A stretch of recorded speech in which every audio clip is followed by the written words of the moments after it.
Hi, Assalamualaikum. My name is Ilham and my partner is Shahrizman and Indra. For today's video presentation, we would like to present about Chapter 9, Other Physical Tools of Financial Engineering. Without further ado, let's get started. So one of the other physical tools for financial engineering is credit derivative. So what is credit derivative? Credit derivative is a financial contract that allows parties to minimize their exposure to credit risk. And how does credit derivative works? Well, this allows the creditor to effectively transfer some or all of the risk of a debtor defaulting to a third party. Right? This third party accepts the risk in return for payment known as premium. So what are the risks in credit derivatives? Well, risk of default by the protection seller.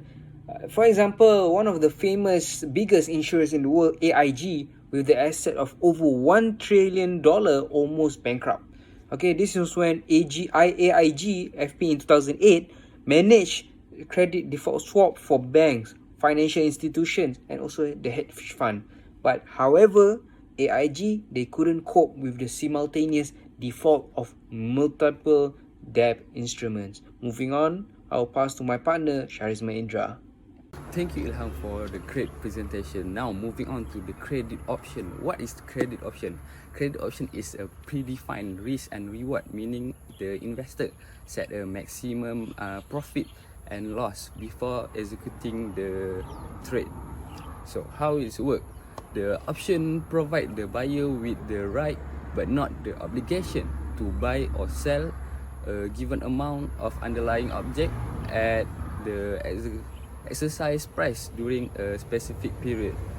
For credit option risk, they have counterparty risk, because if the seller default or can cover the obligation, the buyer might not receive their due payout even if the underlying event trigger the option. And lastly, credit default swap, which is CDS, is a financial derivative that allow an investors to swap or offset their credit risk with other investor. So how it works? Credit swap help lender manage their risk by buying a CDS from another investor who agreed to repay if the borrower default. For CDS risk, the seller of CDS face a jump-to-jump risk. The seller may be collecting monthly premium from the new buyer with the hope that the original buyer will pay as agreed.